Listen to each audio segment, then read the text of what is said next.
Ladies and gentlemen, this is the main event of the evening. Hold one, Andre. You're not good at this. Get out. Let me tell you a personal story about Vince McMahon. You just made the list. Oh my God! Sorry, no speak English. Dummy. Goodbye and good night. Hold two, on bar. It's still real to me, damn it! Dummy. This is the worst town I've ever been in. Hold three, Lamas covered. Three-handle family Gradunzel. Mamma mia! And now, Unchained.media presents the B Plus Podcast with your host, Greg Unchained. It's me, Austin! It was me all along, Austin! Number 4, Armbar. I will never retire! I still got 200 more! I got 200 more holes to list! All right, ladies, gents, and non-binary friends, welcome to another B Plus podcast. I'm your host, Greg Unchained. Today is Tuesday. It's not just any Tuesday, it's the Tuesday after the Elimination Chamber, so obviously you know what that means. We're going to talk about the Elimination Chamber, and joining me, as she tends to do on these post-pay-per-view specials. Can we call them pay-per-views anymore? I don't even know. Danders the Manders, how are you? I'm living large and in charge, Mr. Unchained. How you doing? I am unchained. I don't have like a catchphrase like you have. I still called Blockbuster like a video store long after they stopped having video cassettes. Like when Right. I only had DVDs, I still called it a video store. So I think that we still call them pay-per-views. Yeah. You know what trips me out sometimes when I go to like little shopping centers I've never been to or whatever, and there's like a leading edge video or Sanity. Like these places still exist. Can you believe this? There's a Sanity in like Ballarat or something, and I was just like, where have I gone to? The past? Like, Yeah. It's how like is you've stepped this into a in time business? machine and it's 1999 again, and I'm like, where can I buy a Tamagotchi? I know. I just want the latest Backstreet Boys CD single, which has their new song and 4 remixes of it that I'm never going to listen to. I used to have so many singles. God, So many such a- singles. Such a waste of money. Yeah. How did you enjoy today's show? I thought it was fantastic. Went in with very low expectations. And look, here's the caveat here for me is I am not watching 12 hours of this a week anymore. Like, well, I guess you're not either because you don't watch the NXT side of things all the time, do you? So, yeah, it makes it infinitely better when you're not watching every single hour of WWE programming. To just come in for the big shows and swoop in, they're far more enjoyable. Absolutely. I think for how SmackDown has been solid for all of 2019, in my opinion. Raw is Raw. Raw's just too long. That's all it is. Raw's just too long. It really is. So for how mediocre Raw has been, this was a great show. It was a B show. I like when my B shows are B shows. So you don't want to set the bar too high because, you know, you've got the big show coming up in 49 days, I believe. Yes. So I was really happy. I was really happy overall with the show. As far as Elimination Chambers go, though, I thought these were the 2 best back-to-back chambers I've ever seen. Yeah, look, personally, I don't normally love the Elimination Chamber just because I normally only give a shit about maybe 2 entrants. There just seems to be a lot of filler, and they're Right. very hit and miss. Yeah, absolutely. Elimination Chambers aren't usually great matches, in my opinion, but these 2 were both fantastic. But let's start, as I like to do, with the pre-show. Did you watch the pre-show this time around? I did watch the pre-show. I missed probably like the first 10 minutes, but I think that was just some recapping. There was only one match on the pre-show, wasn't it? It was the Mr. Murphy versus the other guy. Akira Tozawa, yeah. So, once again, freaking the cruiserweight title gets bumped to they don't call it the pre-show. Sorry, I get in trouble with this. It's the kickoff. The kickoff They call show. it the kickoff. Yeah. So they got bumped to the kickoff again. Had an amazing match though. They got like 2 "This is awesome" chants, even though it cut away to a freaking promo in the middle of the match. I had a big rant on this on the Twitters. Good. Since I've stepped away from Instagram. I've deactivated my Instagram. I know, shock horror. So I've been trying to get But more. you're our Instagram queen. I know. So Everyone's favorite Instaho, I've etc. abdicated my throne momentarily. I'm sure I'll be back and more naked than ever. But in the interim, I'm trying to use the tweetser a bit more. And basically, my rant was WWE, if you want me to care about the cruiserweight division, you need to show that you care about the cruiserweight division. Because this promo that isn't really providing a whole lot of info. Don't get me wrong. I love Kofi. I have a Kofi Kingston t-shirt from like about 2012. Nice. Because I used to love I still love him, but I used to proper love him back in the day. And yeah, I love Kofi. I love that he's getting so much attention. But I just want to see the cruiserweight match in its entirety, and in a 60-minute kickoff show with one match, there is time to have that promo on its own. Yeah, that was my thing too. I tweeted about it as well. It pissed me off because you can do this. I mean, look, with the amount of hours that this show is going to go for, you can't separate these two. Like, really, you can't separate them at all. And I don't know, I feel like they're experimenting with people's attention spans because this kind of thing's been happening on Raw a lot more lately as well, from what I've been seeing. Yeah. And that's when it's annoying as well, because Raw is also 1,000 hours. Yeah. And you don't need to overlap things. Like, I feel like it's an experiment with people's attention spans because they want to make sure people aren't looking down at their phone, aren't flicking the channel. They want to keep people's attention. And I understand that, but also it's awful. It's like, there's no other word for it. It's awful. Yep, absolutely. The only thing maybe I would want to see is like if Buddy was involved in a storyline with someone else and that other person was getting beat up backstage or something to do with the match itself. That's probably a bad example, but say you have Ruby Riot's match and then there's something going on backstage with the Riot Squad or something. Or potentially if it's something that contributes to the story that's happening in the ring. Yeah, or if you've got Becky Lynch watching on a screen in a bar or something, like that's fine. To have something completely unrelated is so disrespectful. # justice for Buddy. Yeah. Yeah, no, it bums me out. It really does. The pre-shows in general bum me out because then, I mean, so it is mostly recapping, which is pretty helpful when you're, only watching the highlights and stuff. You may pick up extra things. Not really, because watching the highlights, you get pretty much, all the highlights that they're going to show you on the pre-show anyway. But the other thing that bugged me about the pre-show was they showed the whole Becky angle at the live event, right? How Becky showed up despite her suspension and attacked Charlotte. Yep. They showed all of that on the pre-show, but then they showed it again later in the show as well, like on the actual show. And I'm like, well, what's the incentive to watch the pre-show? I watched the pre-show so I could see this stuff, right? And now you're just going to stick it into the main show as well. Where's the incentive for me to actually watch the pre-show, other than obviously Buddy and Tozawa? To be fair, I think that the because the the kickoff show is free for anyone, even if you're not a subscriber. I believe you can watch it on YouTube potentially. YouTube, Facebook Live as well, yeah. Yeah. So I can see why they're putting it in there, but I definitely agree that most of the time the pre-show is just promo packages and things like that they're going to include later on, which makes it more annoying when they're putting promos in matches. Yeah. Yeah. But yeah. I just think with the amount of time, you could probably do more. That's absolutely my whole thing. I did like Mark Henry backing the Iconics. I thought that was nice. Yeah, that was good. Also, Buddy securing the win. # retain forever. Of course, yeah. So it was a really good match. I was really impressed with it. Yeah. Where do you think he goes for WrestleMania? Do you think he's on the kickoff for WrestleMania? Oh, no doubt. They put like matches that they care about during the year on the kickoff show. Like at least one tag title is getting deferred to the kickoff. Probably two. Yeah.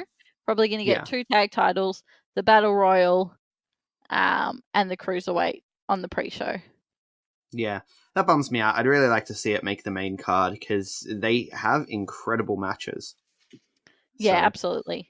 But then the actual show starts, and we start with the Women's Elimination Chamber, which, I'm going to be honest, I wanted this to be the main event. Yeah, I know we had some discussions about this. I think although I suppose the Men's Royal Rumble main evented the Royal Rumble, so I was about to say that I think the women's matches have been main eventing more and more, and I get that this is the first one, but one benefit is they were talking about the tag titles throughout the whole show as a result of this. So They were. I guess both matches, once we saw them, were spectacular. I had no beef with the tag titles going on first, simply because I don't think tag titles belong in the main event, regardless of who's holding them. See, this is where you and I disagree, and we spoke about this earlier, but for the benefit of those listening, I think a tag title should be just as important as the singles title, but for a different set of people, right? Like, and this is something that WWE have sort of brainwashed us away from, but teams used to be teams, like the Revival. There are people out there in the world who would not, for the life of them, be able to name the members of the Revival, right? Even I just know them as Dash and Dawson. Like, what's Dash's last name? I don't even know. Scott Dash and... No, Scott Dawson. I know Scott Dawson, but I don't know and Dash Dash's name. Dash Wilder. Wilder. There we go. Right. And like my kid has the action figures too, and we just call them Dash and Dawson. They're the Revival. They are a team. They are a unit. The Young Bucks on the Indies, they are a unit. They are a team.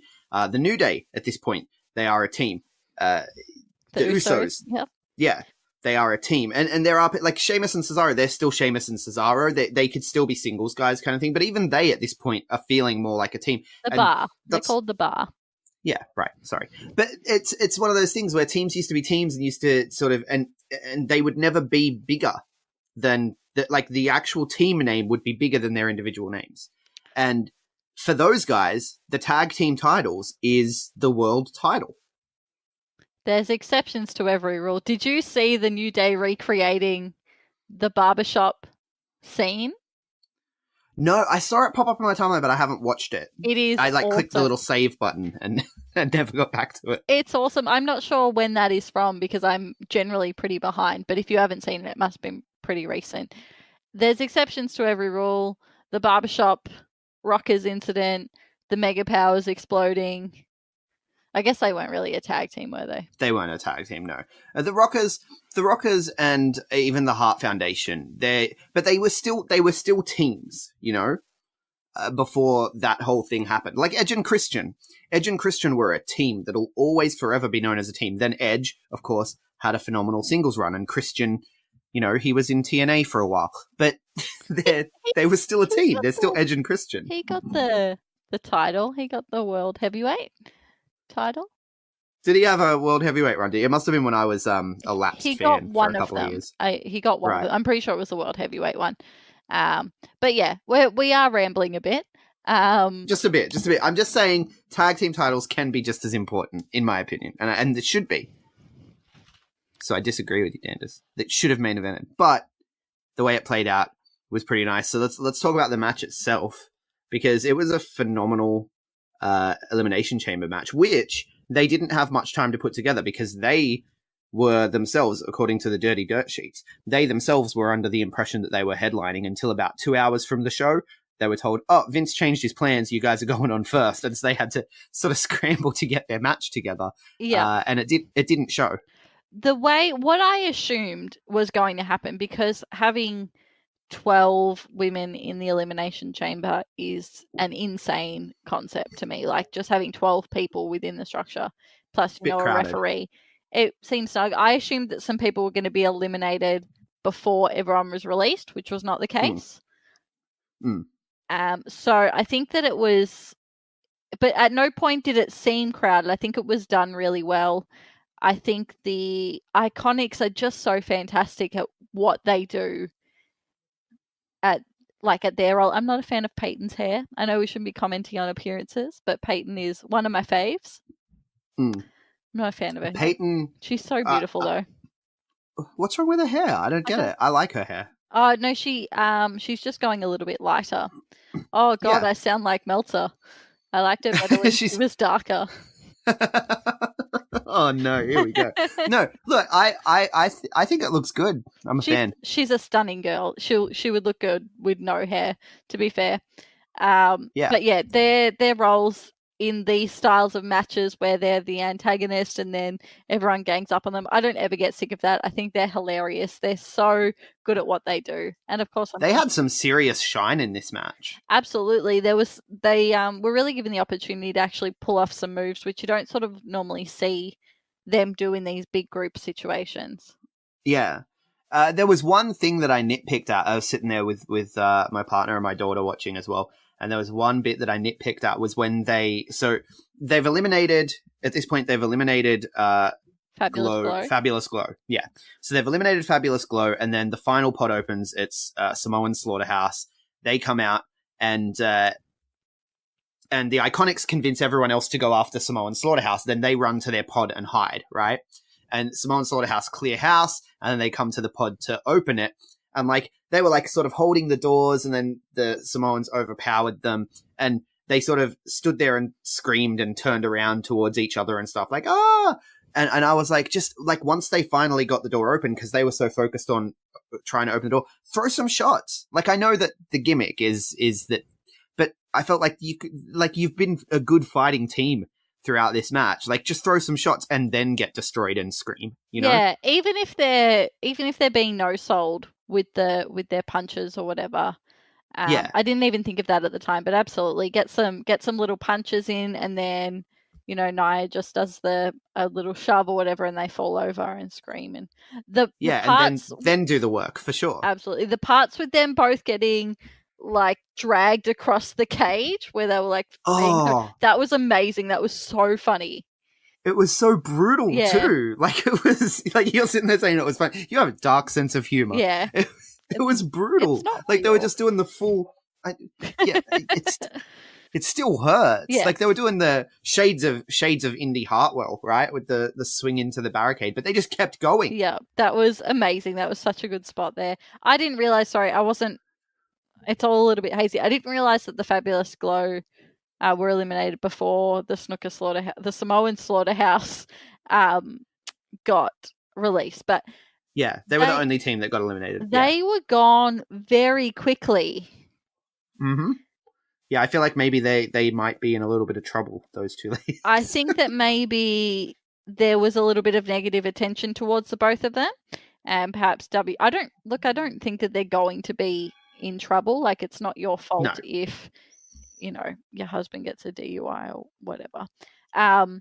No, she was the one driving. She drove. So Naomi drove on the wrong side of the road that led to them getting pulled over, and she wasn't drinking. I don't think there was no DUI. It was Jimmy got arrested for disorderly conduct. Yeah, so the car reeked of booze. She was on the wrong. So what I'm guessing happened, complete amateur here, just from reading the reports. I'm like, they were out on the town. They were having some drinks. They get in the car. He's directing her to where they got to go, right? And he's like, no, you turn up this way. You turn up this way. Trust me, you go this way, right? And he's drunk as fuck. And she turns up that way, and she's going the wrong way down a one-way street. They get pulled over. They smell alcohol in the car. They pull her out to test her, and she's fine. But Jimmy gets belligerent because he's had a few too many. And he gets out, takes his shirt off, and fronts up with the cops. And it's like, that is dangerous for a man of color. But, they ended up okay, I suppose. Just a little bit of a record. Yeah. So, and then obviously, I don't want to go into the Carmella thing. I think it's been given too much attention, particularly by myself. So I don't think it was so much that they're in trouble. I think they're getting some negative attention. Well, yeah, the crowd were chanting Homewrecker at one point. Wrestling fans are awful. So when the crowd are chanting Homewrecker, I think it makes it like it's very possible that they were like, look, there's going to be some people in the crowd that are going to be not fond of you tonight, so maybe we get you out of there quick. Makes sense. Fair call. Yeah. So it does make sense that they get eliminated early. But the rest of the match though was incredible. So they didn't really do much, but everyone else in the match got some shine. I was super impressed with Fire and I'm not around the team names necessarily. I'm not super big on some of these team names. Fabulous Glow, Fire and Desire. I don't think that they need to have. I think that they can be Mandy and Sonia, or yeah.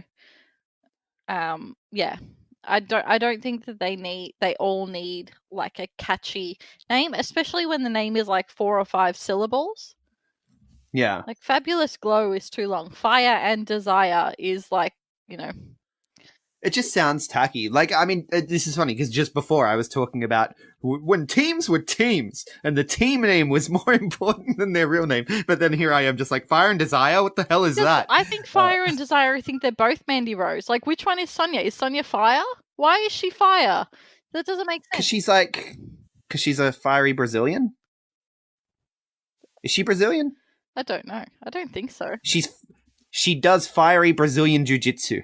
Right. That's a reach. Anyway.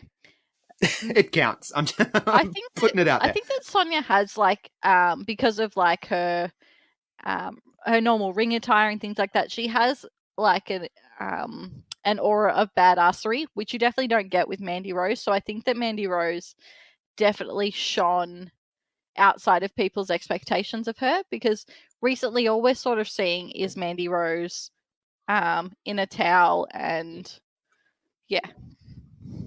No, look, the first thing I thought when watching these two in this match was, wow, Mandy Rose has come a long way. Can we just call them Team Tough Enough instead of Fire and Desire? Because they were both on that season of Tough Enough, and Sonia, I thought, had it, but Mandy Rose, I was like everyone else, just like, this girl's a joke. She doesn't actually care. She's hot.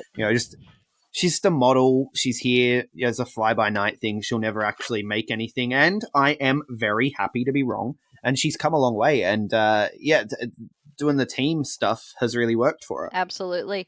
I'm pretty sure, just having a think, I made some predictions for this match, for all the matches with C-Jaii on our WWE podcast last week. And I'm pretty sure I said that Bayley and Sasha would have the Iron Man spot in this match. I don't know if I knew that they were coming out first. I think it was revealed that they would be coming out first, but I didn't know that. Yeah, we knew they lost a match on Raw, so that they were the first 2 teams in there, and it was really good to see them be the last 2 teams as well. Yeah, so I called that they would do the Iron Man spot, and that finish, I know jumping ahead there, but I feel like we've been talking about this match for ages. Yeah, we've been talking about the match for a while. Yeah. The Sasha Banks, who's like always, her character is so cocky, so arrogant. She's got the silver tongue, like always so good with her words. To see her speechless and so overcome with emotion, definitely that was the first time I cried during the show. Not the last, but it was a really beautiful moment. And with all the attention being on Charlotte and Becky, we sometimes forget that Bayley and Sasha were just as much a part of that movement. Their takeover match is still like legendary. I'm pretty sure, I think I've seen a few times Indy Hartwell credits that match as what made her want to become a wrestler. Like, that's how powerful. Sasha Banks for me was my wrestler of the year out of everyone, male or female, in it would have been 2015 maybe, I can't remember, but she's phenomenal when she gets the chance to get in there and turn it up. Yeah, and she should have won at WrestleMania 32. I don't know why they didn't pull the trigger. She should have won. Yeah, absolutely, I agree. But, we're dwelling on the past there. But yeah, the match was fantastic. So as you said, Sasha and Bayley pick up the win. I think they're the right choice. I would have been happy with Riot Squad winning as well. I feel like Riot Squad would have been a solid choice. But I feel like the match went the way it should. So I can't even remember who eliminated Riot Squad. I feel like the Samoans. The Samoans sisters. Yeah, so they did it. They had a couple of eliminations, and then it took all 4 people piling on a pin to get them out of. And Nia had to get slammed through the Pyrex, right? Oh, sorry, the bulletproof glass. Why do they call it that? It's so embarrassing. I don't know. It's like bulletproof glass doesn't move like that, dude. We're not stupid. I know, like you can hear because I was asking Daniel, what it's made out of, like what could it be? And he's like, it's like plexiglass, but it looks a lot thinner. Like it is just Pyrex. Like I'm surprised that more damage wasn't done. But Nia sold that spot beautifully for someone who has a reputation for being a bit of a no sell. She absolutely sold that spot. Yeah. No, it was brilliant. And hats off to the closing spots as well, like with Sasha being injured and not being able to lock in the bank statement, so she had to improvise and use the foot. Mm-hmm. Like that was amazing. Yeah. That was quality. Yeah. Big fan of the finish. And then like you mentioned, Charlie Caruso gets in and they're all speechless and they're talking about like they threw kayfabe to the side for a second and they're just like, if people only knew like how hard we worked for this to even happen. Yeah. It was a really nice moment. It was beautiful.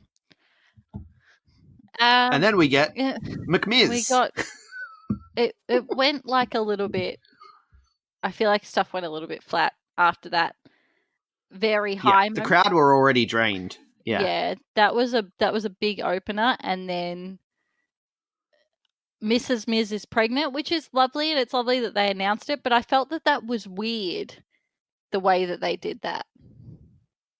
Why is that? Look, do you think it was going to turn into a work? No, not at all. It was just like, she comes out, and then she's like, I'm pregnant, bye, and then like goes back in. I was like, I'm pretty sure with their last pregnancy they did it on Raw or SmackDown, whichever one he's on. Yeah. SmackDown. He's got the SmackDown belts.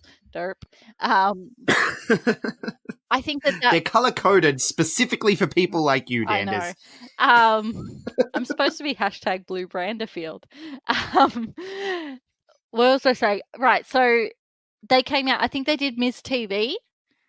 And they had her come out and announce that she was pregnant. And that was really sweet and it was really fun. But it was just kind of like, she comes out, she's like, I'm pregnant, and then walks back.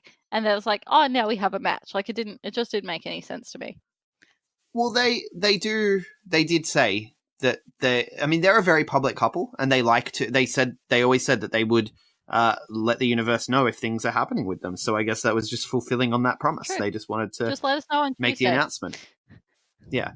Well, I know. I liked it. And then the dedicating of the match, I feel like that's going to play into some form of progression for Miz because after, spoiler alert, they lose. And then later on in the show, he's losing his shit backstage because he dedicated this match to his unborn child, right? Yeah.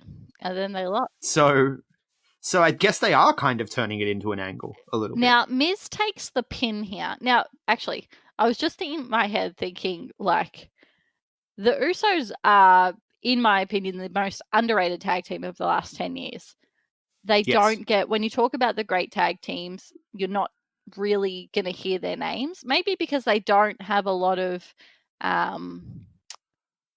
people get them confused, myself included. I think C-Jaii and I had about 3 minutes on the last podcast talking about which one is with Naomi.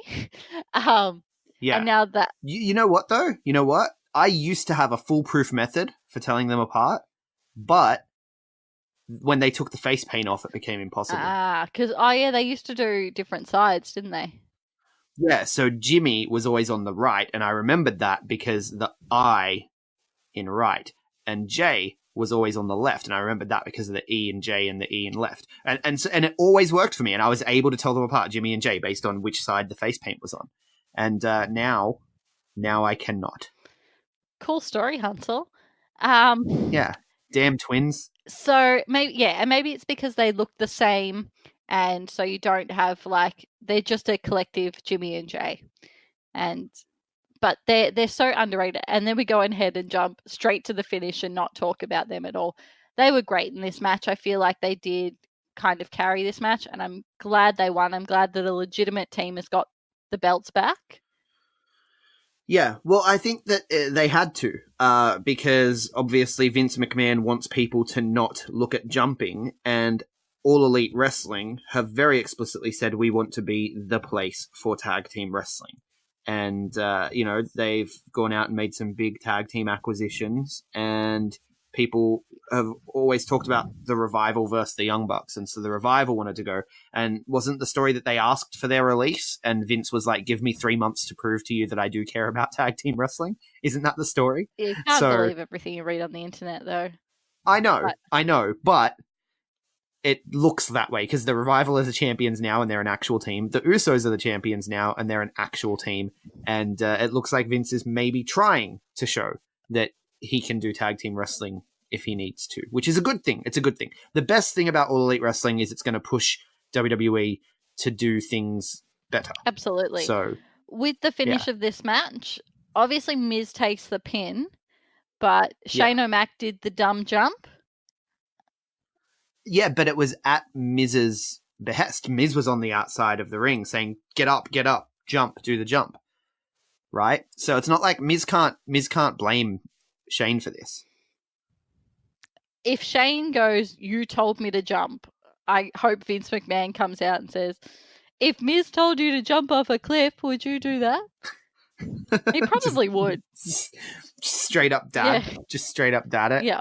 Yeah. Because Vince is getting involved in everything now. So where do we think that they go from here? Do you think that they go straight into a feud, or do they maybe get a rematch at Fastlane?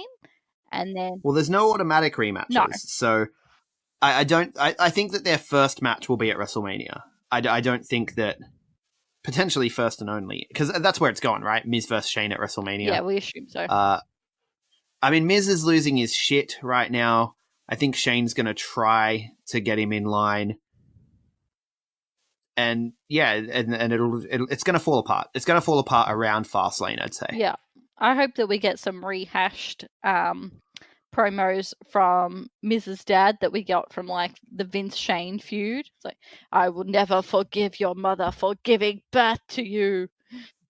Those sort of glorious lines that we got back in the day. Just overly melodramatic. Yeah, and quite offensive. Yeah. I don't know where to go with that, but no, it was a good match. I really liked the double coast to coast spot before the leap of faith, like before he did the crazy jump through the table.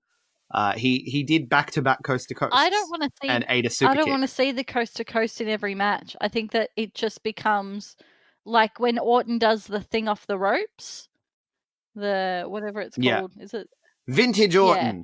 I don't want to see it all the time because then it's not special, it's not cool, it's not different. It just becomes a finisher.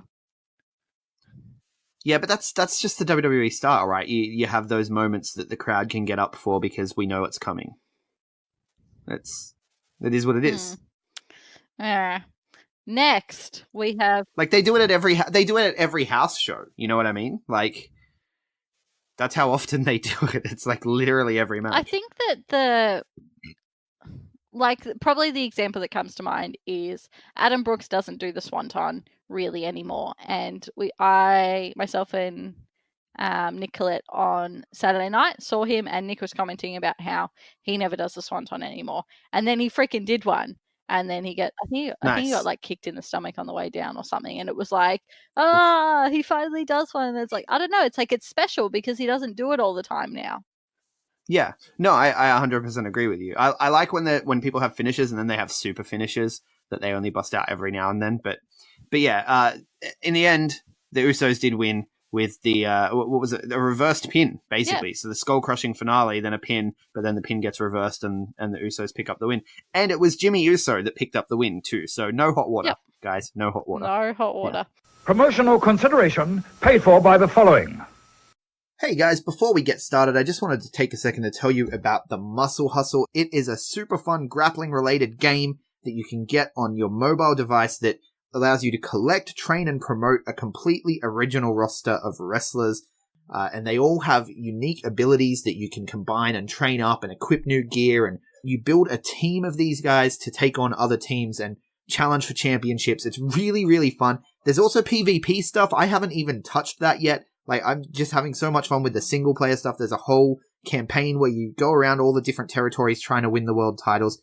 Really, really fun game to play. And just because you listen to the B+, the great guys and girls over at the Muscle Hustle app are going to give you some fantastic rewards. So if you enter in the code the B+ when you play from the promo code in the settings menu, you're going to get 25 gold to go towards building up your team and training your team. It's going to give you a leg up against the competition. So click the link in the show notes, download the app, enter the code the B+, and I'll see you in the ring.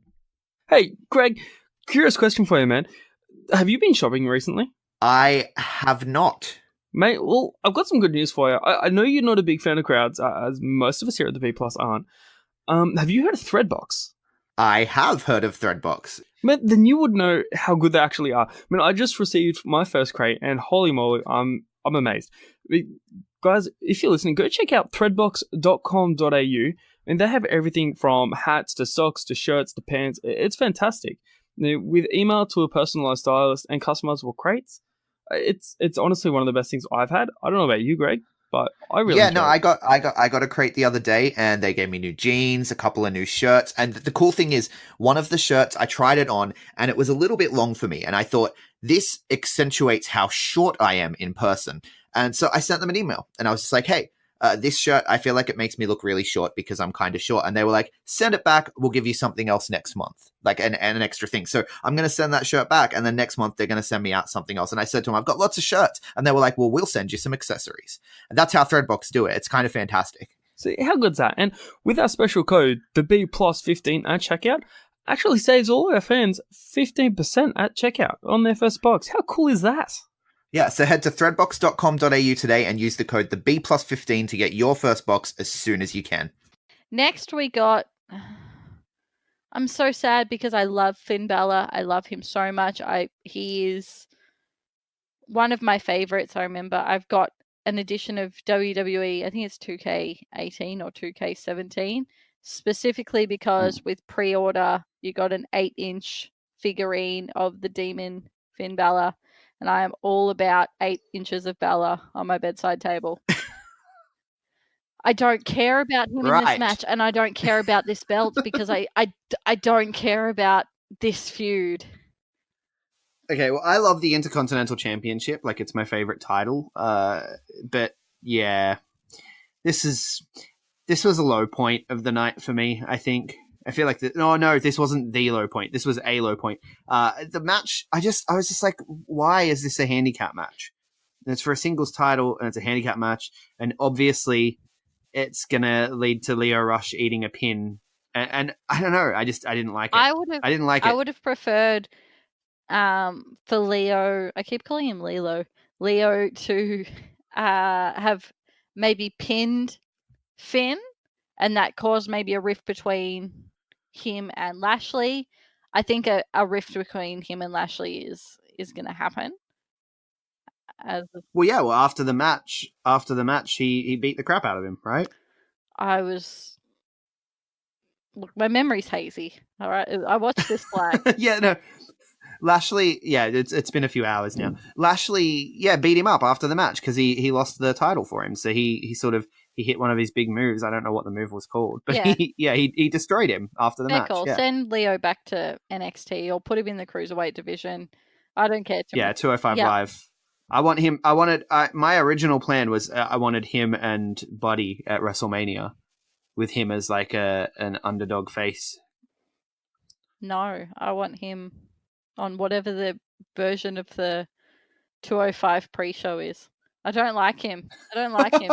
You don't like Lio Rush? No, I don't. I'm not over. That's just that he was meant to be not liked in this role that he's playing. I know, So but probably a good thing. But like before he was even in this role, he wrote that tweet about Emma and then did the world's worst apology. I'm pretty sure the line, "I'm sorry people were offended," was used, not "I'm sorry I offended people." I just don't like him. I don't like him at all. But I love Finn Balor. We're going to differ there because I'm a big fan. I'm a big fan of Lio Rush. I love that Finn Balor has some gold. The guy from the pre-show who was shit-talking Finn, saying Finn doesn't win big matches unless he's the Demon. I was like, yeah, good, now you can shut the fuck up. I thought when he was saying that Finn was going to come out as a Demon. I hope we maybe see Demon Finn at WrestleMania, just as a proper...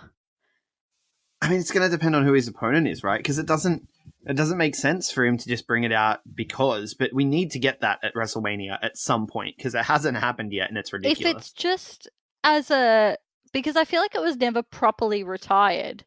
It was just like, I'm not going to do it anymore. He just stopped doing it. I think if the Demon had like a proper retirement kind of thing, that would be good. But the Demon lost all its mystique to me when Baron Corbin beat it. I don't like to talk about that. Yeah, but then we get Ruby versus Ronda, and it was a literal minute-long squash. Like Ruby runs away for a while, and then when Ronda finally gets a hold of her, she hits a couple of the arm drags, Piper's Pit, and armbar, and it's done. I hated this. Like, me too. Ruby Riott is one of the best workers in the world, and she is improved. Like maybe 2 years ago or whenever, she was very green. She's improved in leaps and bounds. She's fantastic. She's better than this. This is my one complaint with C-Jaii every single week, is that the Riot Squad as a whole are better than this, and I feel like that they're still jobbers, like, after all this time, and they're so diverse, and Ruby is fantastic. Yeah. They need to go to SmackDown and just destroy everyone. Yeah. That's what I think. Sounds good. I think in the International Superstar Shakeup, I think all three of them should go to SmackDown and you know, have a fresh start and just run wild over the entire division. Yeah. Because they're amazing. Side note, again, I'm not crazy about talking about wrestlers' appearances, especially the women's wrestlers, but Ronda's lack of... But you're going to do it. Allow me to play devil's advocate. Ronda Rousey has ditched her weird fucking black swan eye makeup, and I am so on board. Thank God. She looks fantastic. Yes. She looks like a fighter. I feel like when she had that big... Maybe it was like an insecurity thing, or not insecurity, but like a... I don't know, it felt like she was wearing a mask, and now she just looks like a fighter, and she looked fantastic. I loved her. I think her outfit was an homage to her new video game character that she's voiced. Yeah, Sonya Blade is a classic video game character that she is voicing in the upcoming Mortal Kombat. Yeah. So I loved that. I was all about that, and I just found that especially like with WrestleMania and stuff like that, it was so distracting. She looked ridiculous. Like, she looked like a weird demonic clown. Now she just looks like the Ronda we see every week, only a little bit more in the zone. Loved it. Loved that. Hated this match. Loved the after.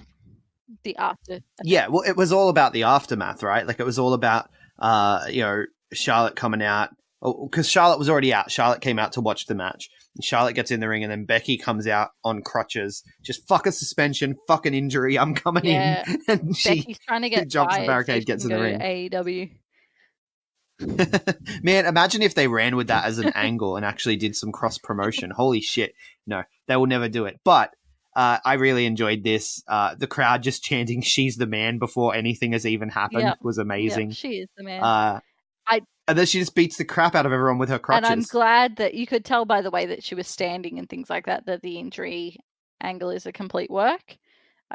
It's all a work. Which is great, because obviously, one, we don't want our superstars being injured.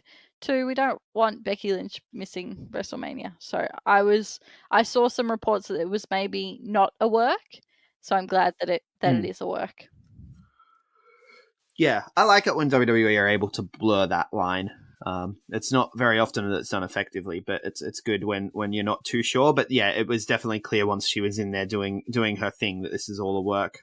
Security arrives, and they walked her out, and she had that look on her face, and it was a lot like Austin being arrested. Right? It was very similar to when she had the face covered in blood, kind of that that snarky kind of smug, unfuckwinnable kind of look on her face. I love Becky Lynch. I don't know if I make that clear. I love her so much. So much. No, they're booking her right too, which is good. They're doing really good work with Becky. And I think its logical end is a win at WrestleMania. It has to. So I'm not 100% sure if it's going to be a triple threat or if they're going to make a one-on-one between Charlotte and Becky to decide who gets into the match. But it definitely looks like it's going that way. Can I weigh in on, because I didn't do the weekly WWE show with you guys. Can I weigh in on what I think is happening with the whole, Triple H and Vince and stuff? Yeah, absolutely. I mean, it's your show. You do it. Well, it's everyone's. It's all of our show. You're editing it though, so if I say no, you can just record it later and put it in here. But yeah, I 100% would do that, and then I would like cobble together a reaction out of your. Just have me say out of that little I parts love of the show. love Becky part. That's just like, oh, classic Danders. No, I think that they're leading to a NXT takeover of the main roster. Well, so after WrestleMania, probably, or maybe at WrestleMania even, having a Team Vince versus Team Triple H for control. Because if Triple H takes offense at the fact that, we're supposed to be running this thing and we had made the call, Triple H and Steph, we had made the call that Becky's apology was sufficient and she was in the main event, and then you overruled us, and that's not cool, man. And that can start like a little war for control. And then after WrestleMania, Vince actually steps down, goes away, does the XFL, and we've had that little on-screen transition of power. So we've got that new regime of the NXT guys coming up and sort of, it being Triple H's show now. I think that would be amazing. And I hope that's where they go. I don't think it's going to be like that personally, just because the main thing with NXT versus main roster is nobody wins. Like, I mean, you don't get an overall positive effect because NXT is, I know it's looked at as being the better show. It's like, it seems to be the more popular for traditional wrestling fans. But WWE, the main roster should always look better. It should always look stronger because it's the main product. Because if NXT is stronger, why would you want to leave there to come to the main roster? So I feel like if you have an NXT versus main roster wins, it does nothing for NXT. NXT wins, it makes WWE main roster look like a joke. But I'm proposing it in terms of a power struggle between the McMahons, right? And so it's not a Team WWE versus Team NXT. These are Triple H's guys. This is Triple H's vision.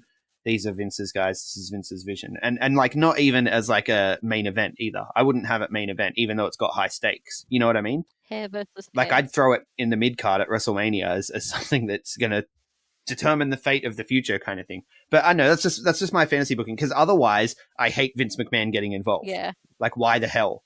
It just annoyed the shit out of me. So I was sort of sitting there thinking, like, what's a way that I could make this not annoy me? And that was the only thing I could come up with. Because that's what I do. I like to try to be positive. So I'm like, what is the best possible angle that they could spin out of this? And that was what I came up with. Vince McMahon just makes me feel old because he looks so old. And I'm like, I remember when you didn't look this old. That means I'm old. I bet he's still ripped under that suit. Oh, no though. doubt. And look, he looks fantastic for a dude who's, 75 or whatever. No shade to Vince McMahon, but he is old. And I remember when he was less old, which means I've been watching this for a long time, which means I am old. Well, here's the thing, right? Like, Triple H now is older than Vince was when we were watching wrestling as kids, and Vince was like the boss man in charge. How old is he? Let that sink in. Yeah, Triple H is 50. And like, I feel like... No, not quite, because that's only like 20 years ago. When 22 years ago. Vince McMahon's at least 73. But I thought he's only like 70. And so no, I'm pretty sure in the early 90s, he was like in his late 40s. Yeah, but he only took control in when we were watching him in 1998. It was after the screw job. 97, yeah, after the screw job. Oh, I'm sorry. End of 97. December 97. I said end of 97, all right? Vince McMahon age. Here we go. 73. You're going to fact check me. 73. I'm pretty sure I said he was 72. He's 73 because... Okay, so they're the same age. Because I remember he they're was 70 when he was on the cover of Muscle and Fitness or whatever magazine he was all shredded on the front of. Yeah. So we're talking 22, 23 years ago. So the same age. So Triple H now, though, is the same age that Vince was when he took control. So I'm just saying it's time for Vince to go. That's all I'm saying. That's all I'm saying. But anyway, then we move on to the clear low point of the show. Baron Corbin versus Braun Strowman. Oh, how far the mighty Strowman has fallen. He's fallen so far that my notes here have stopped correcting Strowman. It's Storman. He's Storman now. Braun Strowman. This was a piss break match. Like, what are they doing with Drew McIntyre? I thought Drew McIntyre was going to be the shit. I thought he was winning the Rumble. Yeah. I thought he was going to WrestleMania. I thought he was world title bound. I'm just like, I don't want Drew McIntyre on my TV because it means that he's with Baron Corbin and Bobby Lashley and like they're doing this dumb shit. Yeah, which to be fair, not everyone can be the guy at any one time, right? Oh, absolutely. But don't build him like he's the guy. Yeah. And then same with Braun Strowman. Don't build him like he's the man. You know, he won Money in the Bank. He's like insane, crazy strong, booked really strong, and then nothing. Vince took him out of the Rumble match with Brock Lesnar because he was like, I don't want Braun Strowman losing so quickly after, you know, some of his big wins and stuff. But then he's losing to Baron Corbin? Like, at least losing to Brock Lesnar is losing to Brock fucking Lesnar. Yeah. Like, this is... And I mean, yeah, it was 3 guys, but why is Lashley out here? Like, why is Drew McIntyre out here? Drew McIntyre just shed the dead weight of Dolph Ziggler, and now he's like, you know what seems like a good idea? Teaming up with that Baron Corbin fella who was a real shit authority figure. I'm Drew McIntyre. I'm the king of the WWE. Just go to NXT UK and be the guy who defeats Pete Dunne. No, Pete Dunne retained forever. Pete Dunne and Buddy Murphy retained forever. Drew McIntyre versus Volta, please. Drew McIntyre versus Anyway, Volta, this please. was shit. Let's not waste any more time on it. It was Yeah. shit. I forgot it was a match halfway through. You know what else was shit? Lacey Evans. Act like a lady, act like a lady. Do you know what I thought when she came out? What? She was like, she comes out and then she's like, I don't have a match, and then walks back. That's what I thought too. I'm like, she literally, like, she got lost. It's like an R-Truth thing to do. It was so bizarre. And then I think she tweeted like, just make sure that you weren't forgetting about me or whatever. I was like, yeah. And WWE were tweeting about like, just like, oh, she just brought a touch of class to the Elimination Chamber pay-per-view. I'm like, no, she didn't. She walked halfway to the ring, turned around and left like a freaking idiot. yes. And everyone was like, what the fuck was that? I would love to see her built eventually into a feud with Charlotte, especially after the Rumble where they had a few face-offs. So we're calling them Player 1 and Player 2. So we're like all in blue and all in red. I think if they had just made the Ruby versus Ronda match a little bit longer, had Lacey come out there, maybe like come out and give some stink eye to Charlotte, blow her a kiss or whatever, and then walk back, that makes sense. It's just like she's letting her presence be known in the middle of a women's match with, you know, the Raw Women's Champion or whatever. This made no sense. It was dumb. It made her look dumb. It did. It really did. I liked what she was wearing though. She has amazing outfits. I do really like her aesthetic. I can't stand her voice, but her aesthetic is fantastic. Yeah. I also love that she's like in kayfabe married to a Trump supporter. it's just the funniest thing to me that she's like, yeah, and she's got the women's right. I know. I like Lacey Evans, and this was just baffling to me, I guess. And then we get the main event, which was incredible. Best Elimination Chamber match I've ever seen, and Kofi Kingston got some real shine in this one. I went into this thinking, as long as it's not Orton. I don't hate Randy Orton, but I'm just like, he adds nothing these days. He adds nothing but like a name for people who maybe don't watch wrestling all that often. Okay, but did you come away from the match realizing that he added a lot to this match? I came away from the match glad he didn't win. They played on the Randy Orton Kofi Kingston history so much, and getting Kofi Kingston to eliminate him, you know, playing on that history that led into, because that was, you know, where he was supposed to win the world title, right, against Randy Orton. Yeah, absolutely. The best thing that he could have possibly done would be to put Kofi over in this. That's not what you normally see when Randy Orton is in a match.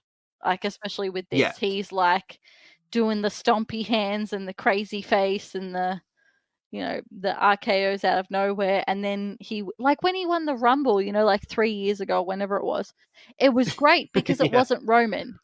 That's the only reason that. Only reason it got a Yeah, pop.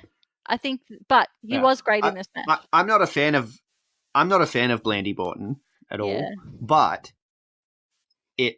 I enjoyed him in this match, especially because they had the history with Kofi that they played off, and Kofi got the pin on him, which was nice, and it added more weight to this belief that Kofi could possibly do it, and the crowd was so hot for Kofi. I'm skipping over all the other guys. Joe looked like an absolute monster at the beginning of this match. I can't believe he was first to go.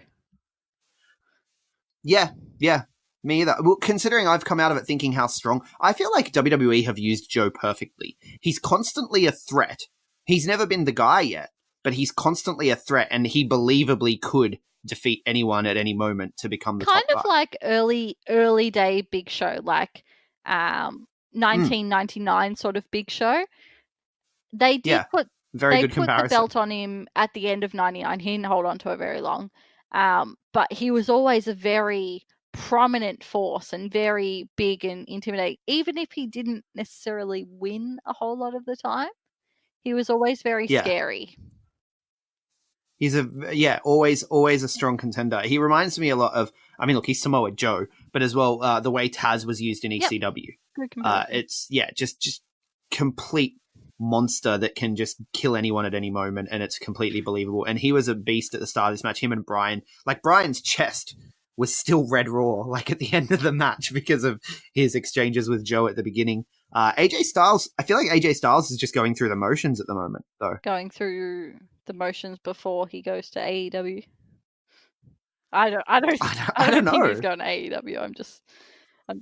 I don't know. I think he's sort of playing them against each other to get as much money and time as he can, but which is smart, good on him. Get your money, bro. But I feel like AJ's kind of half checked out. Yeah, I don't even particularly. He did that very cool forearm on Daniel Bryan. Oh, while he was climbing the chamber. That was probably pretty cool. The one part that sticks out to me. Oh, he also took the swanton. Oh yeah, on the ropes, and then Jeff got eliminated. Right, yeah. So he was hung up on the swanton. He was hung up on the turnbuckle, and Jeff from the frickin' pod did a swanton onto AJ on the turnbuckle, which I'm just like, you could break your neck doing that.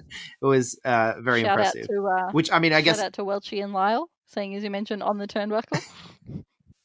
Yeah.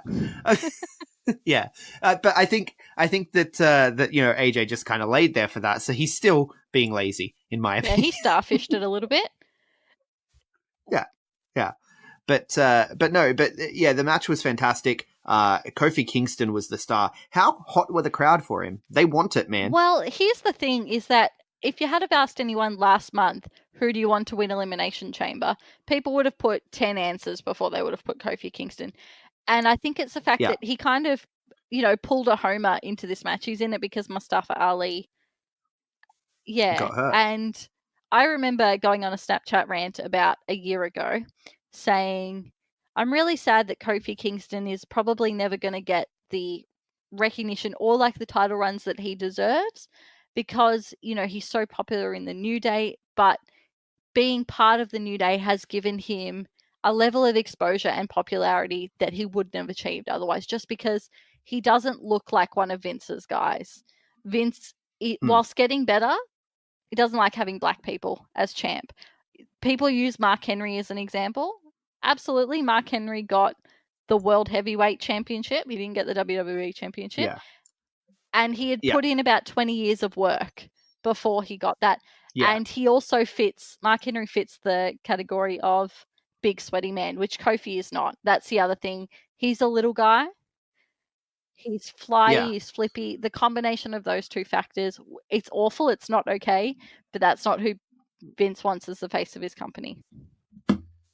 Yeah. Well, I actually think that it's possible. I mean, look, I could be reading into it, but that whole show closing moment, like they closed with Kofi. Yeah, and look, there was a tweet from Sami Zayn saying, thanks WWE for making me love wrestling or something along those lines. And I replied to it. I said, isn't it bizarre how oiled up dudes fake fighting in their underwear can evoke such emotion in us. Because it was so bizarre, because Yeah. I thought, you know what? It's Black History Month. There's another pay-per-view before Yes. Mania. Maybe they'll pull the pin. Maybe they'll do it. Maybe they'll... Yeah. I think they prolong it until Mania. I think that we may have accidentally stumbled into Kofi Kingston rise to glory towards WrestleMania. He does deserve it. He's been a company man for so long. Oh, yeah. He stuck out that horrible Jamaican gimmick. You know, like... Yeah. He's also he's never had the WWE title, of course, but he's also one of those guys that has very high value to WWE and has very high value outside WWE at the moment. And this is important, right? And you got to think that, I mean, I had someone in our Discord, one of our Patreon backers, Chapo, was saying how he wanted, when the New Day came out after the match to sort of help him up and walk to the back with him, he was like, turn, I want them to turn. I'm like, no, it's not going to happen. I feel like at this point in their careers, with the landscape the way it is, if they came to Raw one day and Vince was like, or SmackDown, I guess they're on SmackDown, right? If they came to SmackDown one day and Vince was like, I want you guys to break up tonight, I feel like they would leave, take their ball, go home, much like Austin did, sit out their contracts and go somewhere else as a team. Because they have said multiple times they don't want to do that stuff. They want to stay together for the rest of their careers. And they have so much leverage at the moment. And we know that they've been pushing, I know, like from the dirt sheets and stuff, they've been pushing, and from interviews, when they do interviews and stuff, they're like, Kofi needs to get a world title. Absolutely. And they're the type that one of them could have a belt and they could still be a team. Like, they would still be a team. 100%. And that's probably the very unique dynamic of them, the Freebird style dynamic. Yeah. Then, man, I want to see. I want to see, you know, Kofi Kingston win the world title, Big E win the US title, and then just have Xavier Woods do an angle where he cuts weight to go to 205 Live, just so they can all win gold, right? Like, I think they could all have successful singles runs while still being best friends. I think that we need to not be gimmick infringing C-Jaii shit booking. Listen here, Danders. I've been shit booking. New Day 3 belts. New Day 3 belts is not shit booking, okay? Yep. I am offended. You know what? You're racist. You just don't want to see them win belts. That's what it is. I love all of them. I would be happy with any of them having some belts. Yeah. I don't think we're... Well, speaking of, you did mention Black History Month, though, so I just want to throw this in there. Sasha Banks, of course, first African-American women's tag team champion. So there's something. Well, okay. But she's the first, like, I guess, you know. No, but they're not the first. There was tag team titles way back in the 80s. They had women's tag team titles before. The Jumping Bomb Angels and stuff. Why are they saying that they're the first ever, then? Well, they're the first ever in this lineage, I guess. I guess they weren't WWE. I don't think they are saying the first ever, are they? Are they saying first ever? Maybe because that wasn't WWE then. So maybe. Yeah, it was like WWF, or might have even been WWW. No, it was WWF at the time, I think, with the Jumping Bomb Angels and stuff. But yeah, they had women's tag team champions. Well, that's fantastic, and it's great for Sasha. You know, I think that I know that the whole concept of Black History Month is quite controversial in the US because it's like, it's history. It should be celebrated all year round. But at the same time, it's nice to have some time set aside. I don't know. It's a double-edged sword. Why don't we get White History Month, Danders? Why don't we have hospitals for well people? Cemeteries for alive people? But I talk all the time about how I somehow, in this jaded, horrible internet wrestling community world we live in, can still believe when a match is good enough. And there was parts of this match that I thought Kofi was going to win, but when he was on the top and he was jumping down, I'm like, Daniel's going to roll out of the way. He's 100% going to roll out of the way. And yeah, you saw Daniel get to his elbow, and you're like, oh nope, it's not happening. And then he he bumped, and then he was getting up, and I was like, look, maybe he's gonna, do another Pele kick or something. like he'd done 3 times before. Maybe he'll do it again, but no, that was the end. And as soon as he did that, I knew it was done. Like, obviously, the combination of the jump off the spot and then the finisher. The running knee. Yeah. Which, I mean, he took a couple of the running knees, and he takes those running knees like a champion too. Like, holy crap. Kofi Kingston is like, and it's like testament to Daniel Bryan and Kofi Kingston, the story they've told, and through the gauntlet match and stuff as well. Like, it's like Kofi has, I mean, he's always been a star, but just in the matter of literally a week, he has become probably the guy who more people than anyone want to see win a title. Absolutely. And I'm glad that it wasn't like, there was no comedy in this, because New Day are very comedic. There was no what I was most worried that Big E and Xavier were going to come out and they were going to pass pancakes through the cage and be like, now you've got the pancake power. There was none of that.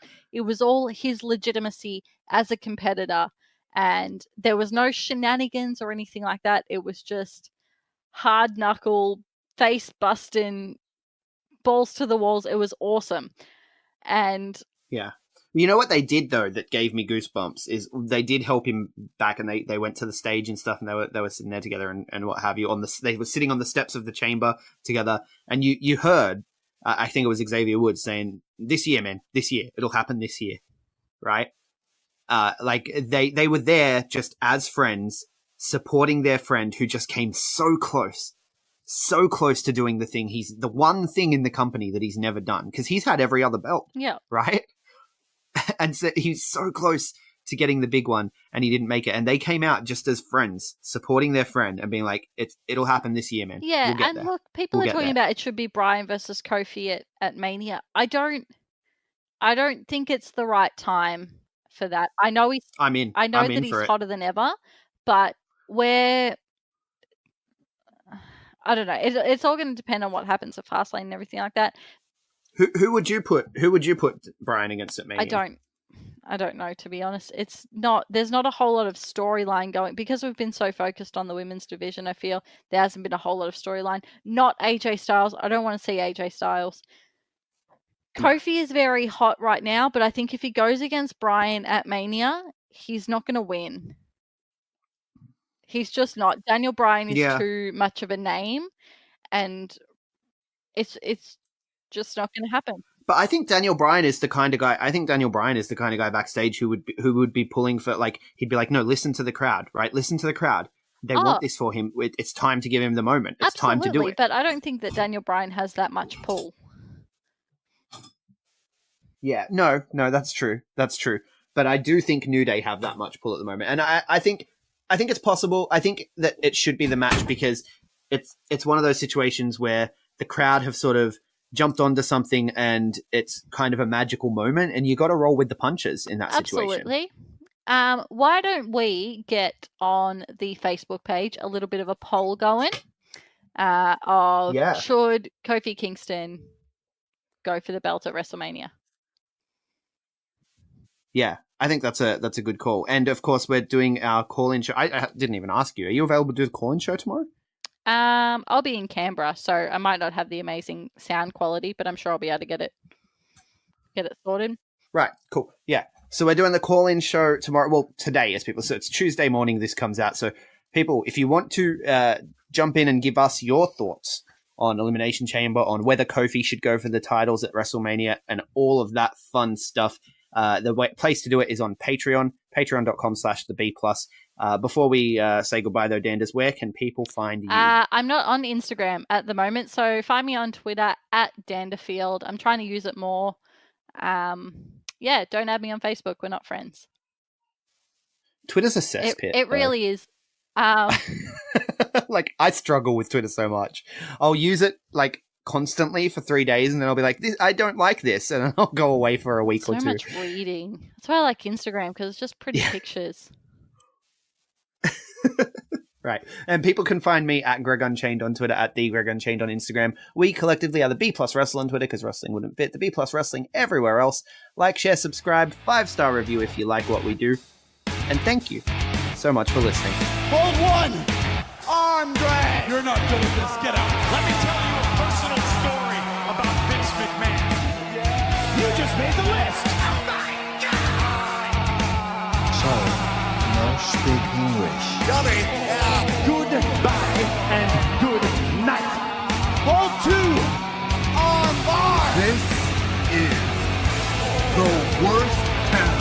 I've ever been in. It's still real to me, damn it! Coming now. Roll 3. The moss covered. 3-handle family Granunzo.